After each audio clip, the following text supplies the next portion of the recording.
Hey everyone, for those of you who don't know us, I'm David. And I'm Jenny. And we are full-time RVers, and we've been living in our RV for just over a year and a half now, and we've got just under 30,000 miles traveled in our trailer. So we feel like we're a little qualified to give some advice now. I mean, I think so. Yeah, sure, whatever. So we just get a ton of questions about RVing in general. And so we want to make this video to cover those questions, as well as maybe help out anyone that's new to RVing or is looking to get into full-time RVing. So we made a list of 10 categories that we thought were the most important to anyone that is new to traveling in an RV. So if, one of those categories doesn't really apply to you, you can go down to the description below and there will be time links so that you can click and it'll take you right to where we start talking about something. And here are those 10 lists or 10 things we're going to talk about, or somewhere. I don't know where I'm going to put them. They'll be somewhere up here so you can kind of see what we're going to be talking about. And the first thing is that you don't need as much as you think. One of the biggest mistakes that new RVers make is they buy their RV, they head into a Camping World or some other RV store, and they just buy one of everything. Yeah. And you're going to spend a ton of money on some unnecessary items that you're going to later find out that you don't actually need or even want. Yeah. And it's going to take up so much room in your storages. They're going to be jam-packed, and it's going to be really hard to organize. Plus, you'll save money waiting to buy a lot of these things. There are some essentials that you need in order to even hit the road, but an example of something that we bought that we ended up not needing was we had a dehumidifier that was like rated for just a bedroom, and since our RV is small, we thought it would be perfect. Yeah. Because RVs, they collect humidity inside. When it cools down outside, the windows fog up, and it's really annoying. The dehumidifier that we bought, we never used. Yeah, we never used ever. That thing. We actually just got rid of it about 2 months ago. We've been toting it around this whole time. Yeah, it's just been taking up space, and it cost us $70. Yeah. It was a total waste of money. Yeah.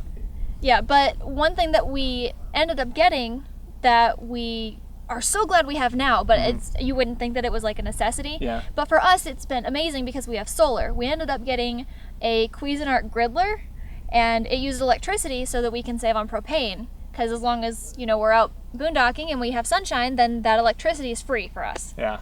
So for your first time out, just take those necessities that you have to set up your camp, to feed yourself, and things that you actually have to do. And then experience as you continue to camp, you continue to travel in your RV. That experience will show you what you may also need in addition to that, or what you really want to make camping easier. And speaking of those essential items that you need, that's category number 2, is tools you'll need before your first trip on the road. And I mean, this is kind of an exhaustive list we've made, so it might not be things that you have to have, but it's definitely things that if we didn't have, and if you don't have, you might have troubles somewhere down the road. So these are things that you definitely want to have with you. And the number one thing, or I guess, not the number one thing, but the first thing is a square head, a number 2 square head screwdriver and bits for a drill. Because almost every single screw that is in your trailer or RV is a number 2 square bit. So if you have a Phillips head and a flathead, you're not turning any screws in there. And a lot of people don't know that. They think, I'll take a Phillips head and I'll be good to go. But yeah, you need a number 2 square bit. That's like RV industry standard. And then the next thing, torque wrench. Yeah. Because you definitely want to check your RV's lug nut torque before every trip, because they just loosen up over time. And I don't know about you, but I don't want a wheel coming off while I'm going 65 down the highway. No, that'd be fine. Yeah. Oh, that'd be fine? That'd be totally fine? Okay. Sure it would. Going along with that is you need a socket to fit your RV lug nuts, because I guarantee you they are not the same size as what's on your truck or your tow vehicle. So definitely need a socket so that you can actually tighten up those lug nuts. And without fail, every time I check my lug nuts, 1 or 2 of them is loose. Not like super loose. Don't worry. You've gotten me a little scared over here now. But just not to spec. Keeping on tires, tire pressure gauge. Again, you want to check your trailer tire pressure and your tow vehicle, may as well, and your towed vehicle. Yeah, depending on what you have. Yeah, before every trip, because low tire pressure equals exploding tires. Yeah. So definitely check your tire pressure before every trip. Another essential that we always have with us is a bubble level. Bubble level. Bubble level. Bubble level. Bubble level.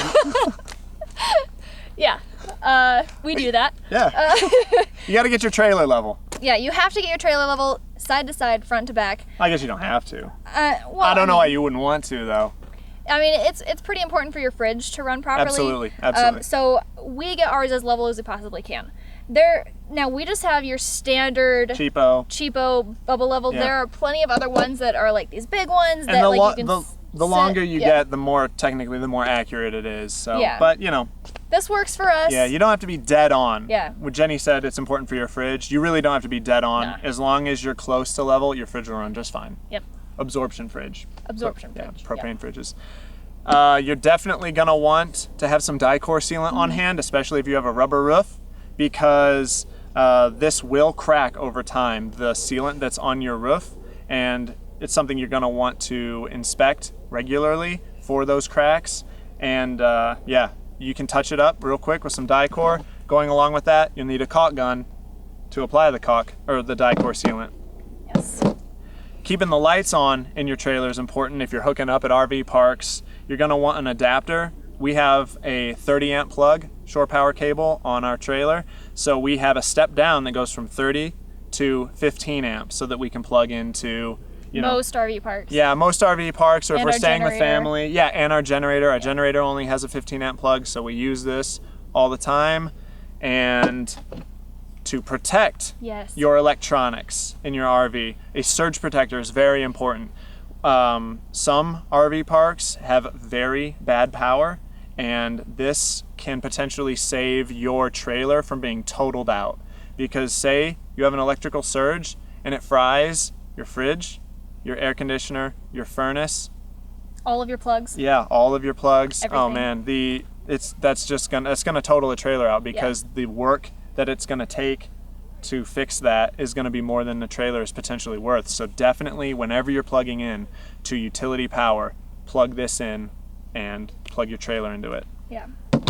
And also, when it comes to preparing to not total your trailer out, because, especially for us, since we live in it, it's our home. Yeah.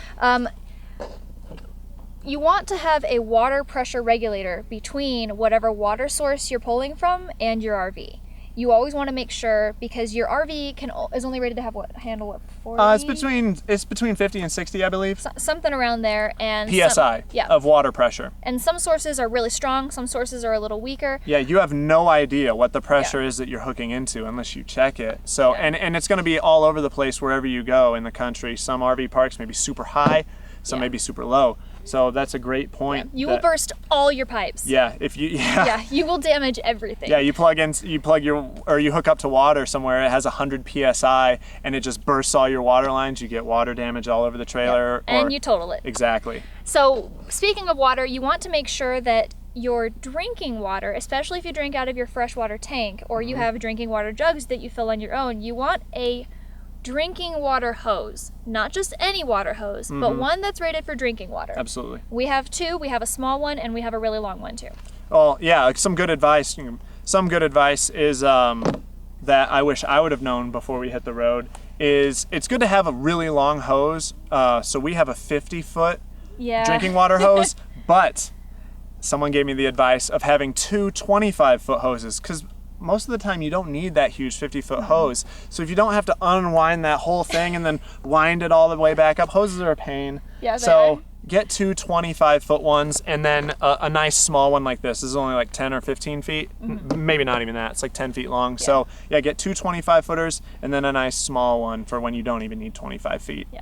Another tool that you'll want to have is an air compressor, and not one this big. You don't need one this big. We only have this because this is what we had before we hit the road, and I thought, whatever, we'll just take it with us because we've got the room in the back of our truck. But definitely want an air compressor, because if your tires are low, you got to inflate them So, they make tankless air compressors that are way smaller and that run off of 12 volts. So you can just plug it into your RV or vehicle battery. Yeah, there we vehicle go. Battery. Yeah, just like with alligator clips. So they make really nice ones of those so that you don't need a huge tank air compressor. But yeah, we just kept it. And it's nice because our rear tires on our truck need 80 PSI, so it takes care of that no problem. Yeah. Another thing that you definitely want to have before hitting the road, because it keeps your RV in place, are wheel chocks and levelers. Now there are all different kinds of levelers. Yeah. You can get some flat ones that you just drive up onto. Stack up. Yeah, something like that. We use Anderson levelers. I don't have them with me because we currently use them on our RV. Yep, currently on the RV. Or under the RV. They're under the RV. They're under the tires. So we can't show you. No, I'm showing them right now. You're showing them right now? Oh, I'm showing them right now. Oh, perfect. Yeah. Good. Yeah, They they're can seeing see it. They're seeing it. They're seeing all of it. Good. Obviously, you need those to make sure that you can get level and your RV stays in place. We really like the Anderson levelers. We're more than happy we went with those. Oh, yeah. I don't think that we would go with another. No, kind. they're super easy. They're No too guessing, easy, no yeah. stacking. You just freaking drive up on them. Yeah. Done. Perfect. We love them. Yep. You're definitely also going to want to have water filters with you because, you just don't know what the quality of the water source is wherever you are. So if you have an inline water filter, it's going to keep your water clean and drinkable, unless, of course, it's from a non-potable water source. Yeah, which we don't have any with us, by the way. Oh, yeah. We're out of those. We have ran out. Yeah. We are going to buy more soon before we need to use them again. You need these. We don't have any. them. Sorry. We've just recently ran out. So Yeah. Another thing that you definitely want to have are gloves, because it's very important that you don't touch your sewer hose with your bare hands because it's a little gross. Oh, yeah. Speaking of your sewer hose, Here's ours. here's ours. Now, we actually don't use it for a black tank. We have 2 gray tanks because we have a composting toilet. Yep. So our black tank is combined with our gray tank for huge gray water storage. Yes. So But still, we need it because, you have to dump your gray water. the gray So, water. Yep. So we only have a 15-foot sewer hose. I would highly recommend that you either get a 25-foot sewer water hose or get a 15-foot and a 10-foot extension because there have been many times where we're not close enough and we got to finagle the trailer around or something. So yeah, you're definitely going to want 25 feet at least of sewer hose. Yes, Yeah. definitely. And then one thing that you cannot have too much of is Wood. wood blocks. Yeah, because you've got stabilizers, you've got to put the front, if a bumper pull trailer, you got to put the front tongue jack down, and you just can't have enough wood blocks. So We have a ton of wood blocks. we got a ton, and I still wish we had more. Yeah. So before you head out on your first expedition, first exploration adventure, take more wood blocks than you think you need, and then take a little more. Yeah. It's a lot of wood. Yeah, and if you also have a bumper pull trailer like we do, you're gonna want some grease because before every trip, you want to clean off your ball hitch and apply some grease to it because it's gonna be rotating all over, in the hitch, and this will keep it from galling, keep the ball from wearing prematurely. So always apply some grease. Not only that, but we actually didn't learn about the grease until just a couple of months ago, and it had been really, really hard to close the latch. Yep. No, locking not to latch? close it, to open it. Oh, to open it? Yeah, I thought- to take it back off of the truck. And It's so hard, Yeah. and it's so easy now. Yeah, she made an excellent point. Yeah. The latch was just like stuck on to Yeah. the ball, and this just makes it pop right off. It's great. Nice noise you made there. Yeah. You're I don't good know. with the noises. He's I don't great know. at I don't know what noises. I'm doing. And another thing you're gonna want if your trailer does not have a ladder to the roof is a ladder. And this is a great one. It's the Extend and Climb ladder. Show you real quick. It's great. It just telescopes right out. It's fantastic. I love it. They're not the cheapest thing in the world, but They're actually pretty expensive. you can't, well, at least we can't be lugging around a full-size ladder with us all the time. Yeah, It'd take up definitely way not. too much space. We get on the roof all the time. Yep, for our solar. solar. And you got to check, even if you don't have solar, you got to get up there to check The just the roof. You really want to inspect your roof pretty often because if there's a tear in the rubber, if there's a crack in the sealant or whatever, then water's gonna get in there and bad news. So yeah, definitely keep an eye on your trailer. If your trailer does not have a ladder, get one. So this was hopefully an exhaustive list of just about everything you'll need or really, really want before your first trip. If you've got all this stuff, you're basically good to go for just a number of things. And I forgot what I was gonna say.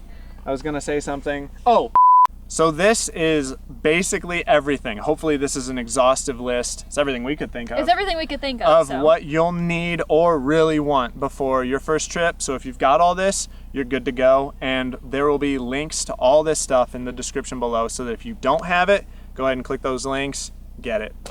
Definitely before your first trip. Oh yeah. The next topic is tires. This is incredibly important because I'm sure you've heard of and everyone refers to as factory trailer tires as China bombs.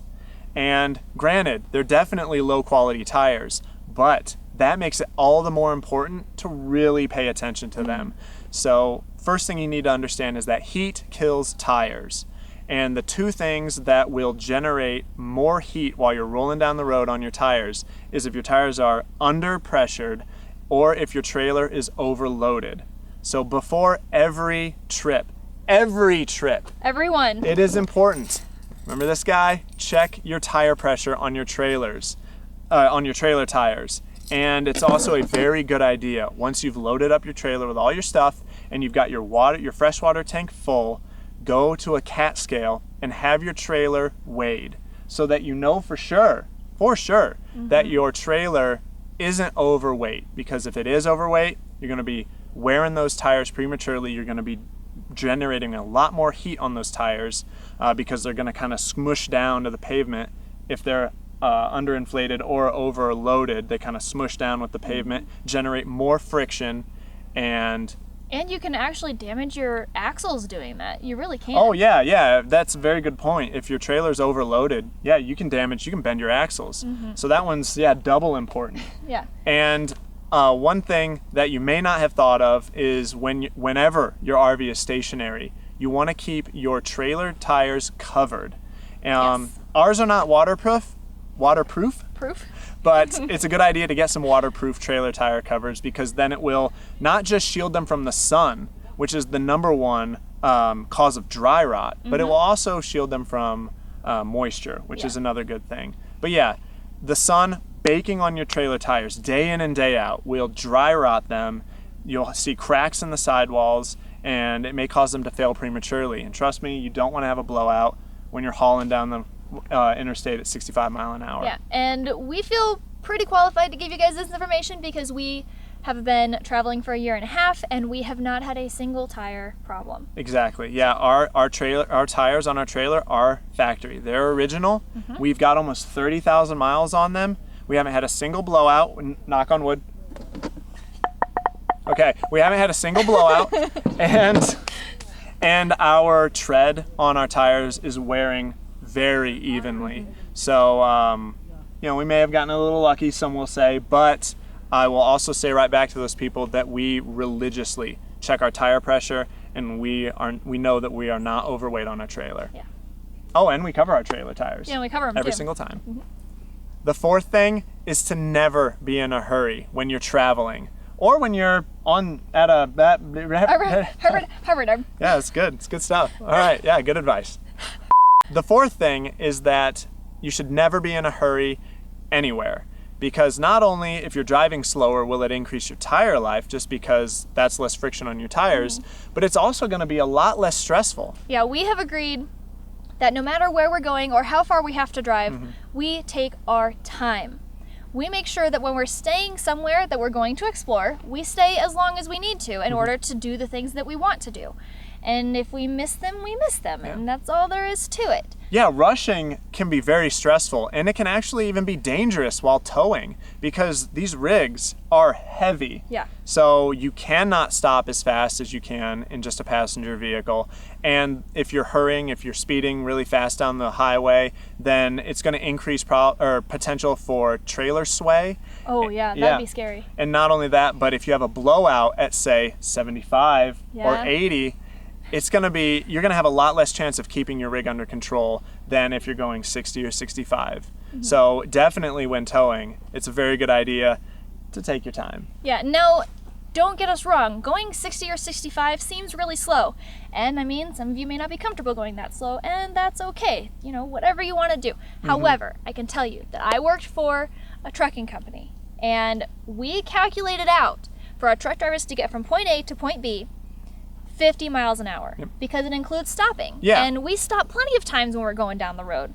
I mean, at least 4 times in 4 hours. Yeah, well, we gotta eat. You know, we have a lot of pets, so they've gotta go potty. You know, we have to use the bathroom too. So we calculate our travel times at 50 mile an hour so that we can budget in extra time on travel days. So that if we know we're going 500 miles that day, it's gonna take us 10 hours. Every bit of 10 hours. Even though Google Maps tells us it's gonna be 7. 8.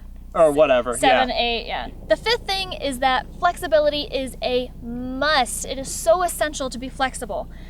Your travel plans are going to get ruined. I'm just throwing it out there. They just will. They're going to get That's ruined. It's just how it goes. It's happened too often to us. Trust me, they're going to get ruined. Now, they may be ruined for lots of different things, whether it be weather, it snows and your RV is not prepared for the snow, like for us one time, and you have to leave. Road closures. You wanted to go see an attraction at a national park, but the road is under construction, or that attraction's under construction because of landslides or whatever. Your rig breaks down. Yeah, your rig breaks down. All kinds of stuff. Yeah, you've got to get it fixed, or it's not, towable anymore or drivable. Yeah, That's just so happened many before, too. things. Yeah, can just ruin your plans. So this used to frustrate us to no end. We were like, oh, we wanted to see this thing. We're right here, but we can't see it because our fridge stopped working, and now we have to fix this, and we just don't have the time anymore to see this before we have to keep moving on. And we just got so frustrated. But eventually, we learned that you just got to roll with it. Yeah. It's part of travel. Something is going to ruin your travel plans. You just got to keep going. So you have to have a backup plan. Whether that means a backup hike that you also want to do, or it straight up means a backup place you want to go to because where you're at is snowed out or too cold, or you can't get into it because the park's closed for some reason, or there's a fire nearby. I mean, there's no place to stay. It's full. It's full. Yeah. All kinds of this. All these things have happened. Yeah. You have to have a backup plan, whether it's 1 or 2. You have to have a backup plan. However, we never plan more than 2 weeks out because we have before and have had to completely redo all our plans. Yeah, it was just a total waste of time planning. And it takes so much time for us to plan a lot of these things. So we never plan more than 2 weeks out, and we always have a backup plan. It's very important. All right, and the 6th thing. 6. This equals 6. Is this stupid? No, I like it. All right, ready? Let's just... You can laugh at it, though. All right, ready? You can mute it in, yeah.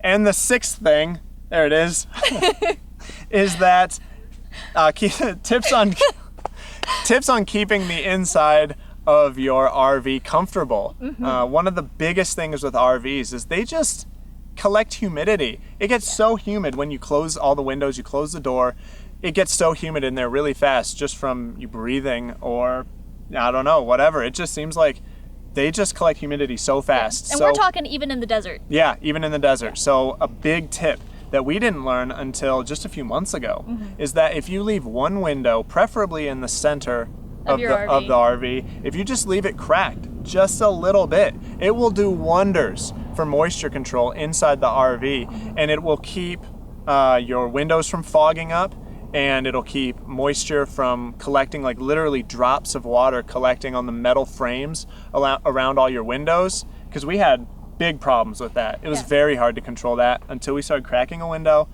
and almost completely gone. Almost completely. Sometimes it still shows up, but yeah. And another thing is you need to know ahead of time that when you cook with propane, it's gonna put so much humidity out in the air, and if you don't begin to vent the inside of your RV, whether it's opening windows up, turning on an exhaust fan, something, then it's going to get super humid inside. Your windows are going to get super foggy, et cetera, because what a lot of people don't know is the 2 chief byproducts of burning a fossil fuel is carbon dioxide and water vapor. Yep. So literally burning that propane just just spews water vapor out into the air. Not to mention whatever you're cooking. Oh yeah, if you're boiling water, that's obvious. Yeah, then you got double trouble there. But yeah, so just the fact that you're burning propane, water vapor is going to go up into the air. Yeah, so we definitely recommend, if you don't already have one, to install a Max fan or a Fantastic fan or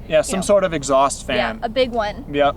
One of the ones that pulls quite a bit of air. Yep. It has been a lifesaver for us. We would hate it if we didn't have one. Yeah, our trailer did not come with a Max fan, so I installed one. So happy I did. And so another tip on a hot day for keeping the inside of your RV cool is that even if you open all the windows up, even if you've got an exhaust fan and you got it running and it's still too hot in the trailer, a good idea that we've found is to orient the side of your trailer with the awning on it toward south. Yeah. So because that's the side that the sun beats down, is from the southerly direction. Roll your awning out all the way and lower it if you can, so that you can shade that big side of your trailer from the sun. It will really help from the sun just baking you and hotboxing you inside your trailer. Yeah. And that's if you either can't run your AC or just really don't want to, like us. Yeah. We avoid running the air conditioner at all costs because it costs us money. We got to pull the generator out for that. Yeah. The seventh thing, I don't know why we're still like numbers with our hands, whatever. The seventh thing. You can just put a number on the screen. I don't know. Is that your RV will break down. Yeah. It doesn't matter what brand you've got. If it's a trailer, a fifth wheel, a motorhome, it will break down. Something is going to eventually fail on it. So you need to have a contingency plan for if one of your major systems on your RV breaks. For instance, your fridge fails and it's full of food. What do? Your air conditioner stops working and it's 90 degrees out on a sunny day and there's no wind. Yeah. And if it's humid out, what are you gonna do? Or your worse than that even, let's say your furnace fails and it's the middle of winter. What do? So I would freeze to death. Yeah, you'd just die. So if you've got those contingency plans already in place, if you've already thought ahead, because it's gonna happen, then you can avoid having a freak out situation. Like the furnace has failed and it is snowing outside. You can just be like, okay, this is what we do. And you just get right into it. You avoid the freak out situation that otherwise is gonna happen. Yeah, and if you're a do-it-yourselfer like David here, all right, calm down. You don't have to be that full of yourself. You were talking about me. I mean, yeah. Anyway, if you're a do-it-yourselfer like David is, then it'll save you so much time, so much money, and really the big headache of having to deal with taking your RV to a dealership or a repair shop to get it done. We have had plenty of times where David has had to fix something on the road, and if we had taken it to a shop to get repaired, it may have taken months. Yeah, you're gonna want to learn about these systems ahead of time if you think you're a do-it-yourselfer. Yeah. So that you can tackle them. Fridge fails, you can get right into diagnosing. Because if you don't know how an absorption fridge works, for instance, that's going to take time that you're going to have to learn about it and then begin diagnosing. So yeah, if you can learn about how these major systems work ahead of time, you can get right in on it. And Jenny made an excellent point that these things are going to fail while you're traveling. Yeah. You're not going to notice if they fail sitting in your driveway. Yeah. Unfortunately, we all know that. That's how it always works. It's going to fail when you're on the road, when you're traveling. When you need to use it right then and there. Exactly. And a lot of times you just don't have the option to get it fixed at a shop because they're going to have it for days or weeks or months. And a lot of times you just can't call the whole trip off because of that. Yeah. So yeah, a lot of times having it fixed at a shop isn't even an option. Yeah.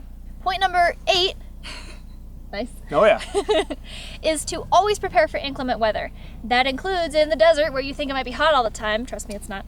It could go from warm one day to freezing cold and snowing the next day. Complete 180. Complete 180. Yeah. And you have to be prepared for that. And something that includes that is making sure that you're always prepared to roll your awning in. Now, that doesn't mean that you always have to roll your awning in when it's super windy, because we don't. Sometimes we leave it out. Sometimes you can handle it, yeah. But if it is super windy and it's dangerously fast, you definitely want to roll your awning in. And we never leave our awning rolled out at night because we you just don't know. We're not awake. We can't hear when the wind's picking up, so it's always in at night. Yeah, huge wind gust could come along and just rip that thing off. I've seen people with their awnings clamped clamped in place because their man. awnings are broken. Yeah. And another thing is that freezing temperatures, if you check the forecast and you're like, oh man, it's gonna freeze tonight and it wasn't supposed to, you definitely want to drain the low point drain tubes so that your water lines drain out so you don't have any water in your lines, because if there's no water, they can't freeze. Bring on the cold weather. Yeah. We do that pretty often at night. If it's gonna freeze, I just go out, drain them, good to go. Yeah. And speaking of freezing temperatures, even though you're full timing and you may be, I guess we're classified as snowbirds. Yeah. Yeah. If you're snowbirds like we are and you follow the warm weather north and back south, you still have to be prepared for the cold weather. You still want to make sure that you have your coats, whether it's stored in a box somewhere that you may never open. You also want to make sure that you have shorts, and you want to make sure that you're prepared for that cold weather. We've had to pull our coats out at least twice. Yeah. Definitely have warm and cold weather. Even if you're not a full timer. Remember those caves we just went through? Oh man, yeah. Cold in those caves, warm outside of the caves. So even if you're just traveling, still, if it's the middle of summer, still bring a jacket. If it's the middle of winter, just in case, you just don't know, it's a good idea to have both warm and cold clothes. Yeah, and then, I mean, obviously an umbrella. Oh yeah, of course. Nice. Yeah, definitely. That's like inclement weather preparation 101 right there. That's basics. Umbrella. Umbrella. And speaking of rain, you definitely want to inspect the roof on your trailer, RV, motorhome, what have you, regularly. So like make a little schedule. You get up there, check the seals, the sealant, make sure they're not cracked, because just the trailer flexing while you're driving it, or the motorhome flexing, or the sun UV damage is going to really wear on those seals will crack. And you may even find a tear in your roof if you've got a rubber roof from, a branch catching it or something. Yep. So you definitely want to inspect it regularly. And, like we said before, carry these with you, some Dicor lap sealant and a caulk gun, so that you can touch up any cracks, any rips, any tears in your roof, so that you don't get water intrusion, because that would be really bad. That can ruin a trailer. Yeah. Number 9 is how to find free campsites. I get asked this question so many times. Well, you're the queen of it. You're the free campsite finding queen. Where's my crown? I don't have it. There you go. So, it's wet. Yeah, no, that's your crown. No. You said it. All right, so I am the queen. That's a terrible crown. Yeah. You are, though. I'm the queen of finding free campsites. Yeah, she is. She's found us so many awesome free camping sites, like this one that we're currently. Well, this isn't our campsite. It's over there. Actually, it's over there, but whatever. But I mean, it's in this area. Yeah. Tell us, learn us. But I'm going. Teach us. I can't tell you how exactly to find your perfect free campsite. I can't tell you how to perfectly help you find the RV park that's your favorite one ever. But I can give you some tools. Yeah. And I'm going to give you the tools that we use because there are too many to list. There are way too many to list. We use 2 different websites religiously. We use a website called freecampsites.net. For the free campsites. We also use campendium.com because they have a lot of pictures. They also have free campsites. They also have a lot of RV parks on there. They have everything. I use both of those 100% of the time. Occasionally, I will go to a National Park Service or a National Forest Service website to get a little more information. When it comes to finding free campsites, there are a couple things I look for. First of all, is it easy to get to, and am I comfortable doing so? Second of all, who are the people leaving reviews? If the people that are leaving reviews are people that are in truck campers, vans, stuff that are way smaller than we are, might not apply. Yeah, right? I might not be able to get in. I also make sure that we have signal because we work on the road. Yeah. So those are the 3 things that I look for. I have skipped hundreds and hundreds of campsites just so that we can find the perfect one. And this means that it could be as far as 50 miles away. Now, when it comes to finding an RV park that you like, you definitely have to focus on those reviews. You're going to want to call them. If we were going to stay at an RV park, we have to call them because we have a Rottweiler. We have to make sure that she can come with us. And Good point. if she can't, then we don't go there. Can't stay there. Yeah. So you have to call the RV parks. I mean, at least that's what we would do. Yeah, but Campendium is a great resource for RV parks especially because Campendium is everything, whereas free campsites it's just free stuff. Is for free stuff. Yeah. Mostly free stuff. Yep. Yeah. You forgot one resource though. What? Our website. Oh, yeah.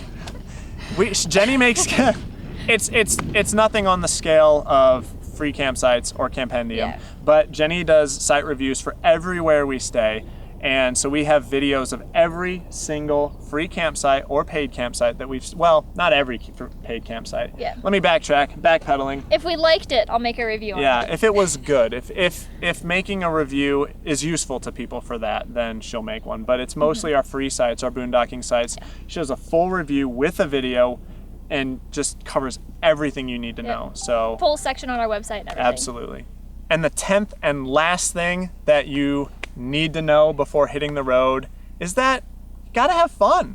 Definitely. You know, we've been talking about a lot of things that might cause you issues that might stress you out. Yeah, like stress, worry, and it's true. Traveling can be very stressful. And in those stressful and trying times, when you're traveling on the road, you gotta remember to enjoy it anyway. You just gotta roll with the punches because your rig is gonna break down. The weather isn't gonna cooperate. Things are gonna happen that upset you. You just gotta roll with the punches and just try to have fun anyway. That was one thing that took us a while to learn. It really did, honestly. We would go to do something and it would be closed, or we'd get snowed out or rained out. It would rain the whole time we were there, and we wouldn't go in exploring because who wants to explore in the rain? And we would just get so upset and so stressed out, and it completely ruined that week for us, essentially. And now it just doesn't happen anymore. One thing that you have to make sure that you do, no matter how this applies to you, is you have to chronicle your adventures. You have to be able to look back on them so that you can remember them and remember the fun times you had and the good times you had and the bad times you had and everything. Yeah, because even in the even make sure you definitely chronicle the bad times because you're going to look back on those and laugh, especially if you were able to push through it and still have a great time while you were traveling. So take pictures, take video, make scrapbooks if that's your thing, so you can look back on the awesome adventures you've had, and but mostly have fun. Oh yeah, definitely. But these were the 10 most important things that we could think of. The 10 most important things that we there we go. Reindeer going on right there. Or is that a moose? It was a moose. Moose action. So yeah, these are the 10 things that we felt were most important to anyone that's new to RVing, new to traveling, maybe looking into full-time RVing. So hopefully this was really helpful for you. And if it was, be sure to give the video a big thumbs up. If you like the video, be sure to subscribe. And that's it, right? Yeah, that's all we've got. All that good stuff. We do have to give a big shout out to our patrons for helping us make this video possible. Oh, absolutely. Thank you guys so much. You have no idea how big of a support that is. We couldn't do it without you guys. Definitely Plain not. and simple. Plain and simple. Yeah, so thank you so much. But we're going to head back to camp. Wow. It got very cold. It got so cold. Now. Oh my. Yeah, he has a sweatshirt on. There's a big mound and the sun just set behind it. And come to find that was the only thing keeping us warm. So I'm freezing now. You got goosebumps. I do. Yeah, so let's head back to camp. We got dinner to cook. It's late. So we'll catch you guys later. Yeah. See you later, guys. Bye.